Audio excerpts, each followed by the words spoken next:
Good morning, everyone, and Shabbat Shalom. This week's Torah portion begins with the census, the counting of the Jewish people.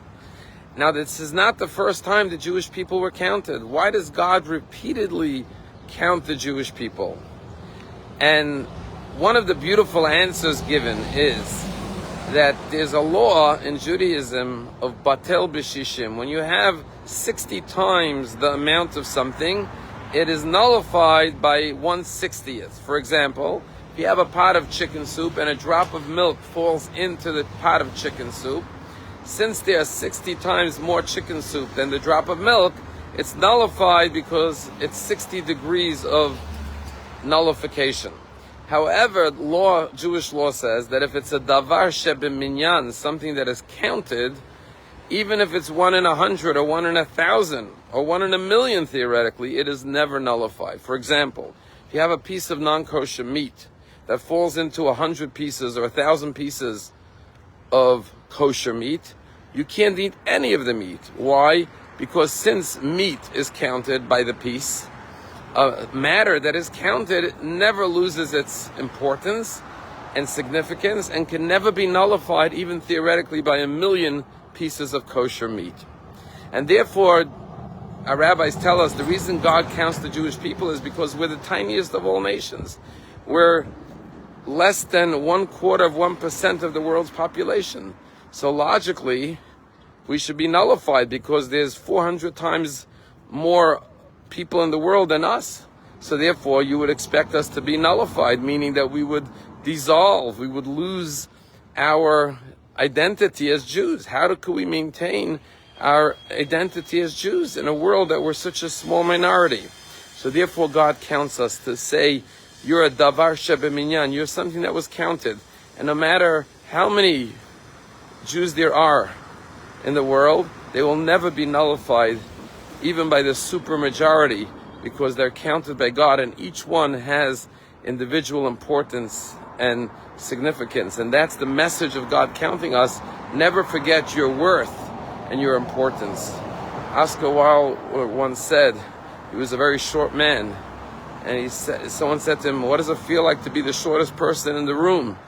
And he said, I feel like a dime amongst many nickels. To know your inner worth and importance is what matters. Not your quantity, but your quality. This week, in the world of Chabad, a great rabbi, Rabbi Moshe passed away.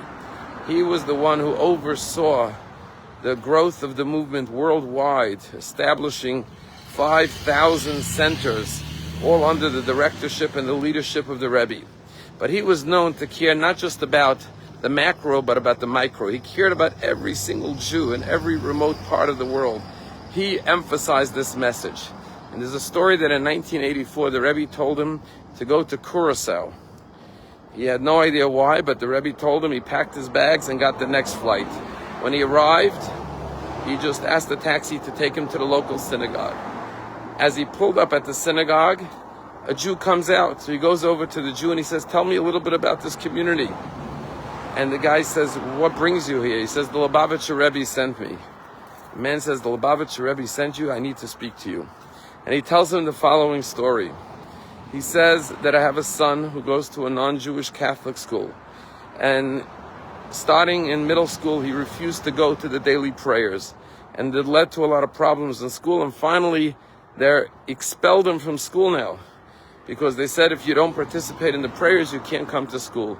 And he said, I was very concerned what to do with my son. There is no Jewish school here. And so last night I went to sleep worrying about this, and in my dream, my grandmother came to me, and I saw myself as a 3-year-old child sitting on my grandmother's lap, and my grandmother said to me, Chaim, if you have a problem, the one to turn to for help is the Lubavitcher Rebbe. And he says, here I came to the synagogue to pray, to ask God for help, and I come out and I meet you, and you tell me the Lubavitcher Rebbe sent you? Rabbi Kuglaski says, obviously this is why the Rebbe sent me here. Why don't I take your son to New York? It's the summertime. We'll put him in a good Jewish summer camp, and he'll have a nice, positive Jewish experience. And sure enough, that's what they did. They arranged for him to go to summer camp in New York. And from there, he went on to yeshiva.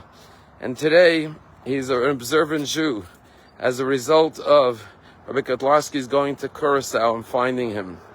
And the father was so grateful that he wrote a letter to the Lubavitcher Rebbe, and he said, how could I thank you? And he said, you even think about a little small Jew in Curacao. And the Rebbe wrote back a beautiful letter that is published. The Rebbe explained to him there's no such thing as a little small Jew.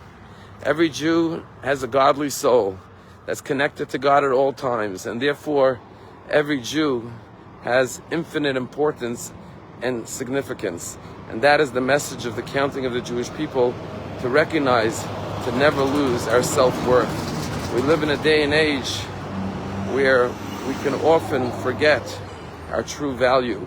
This week's Torah portion reminds us to never forget and to stand tall and proud.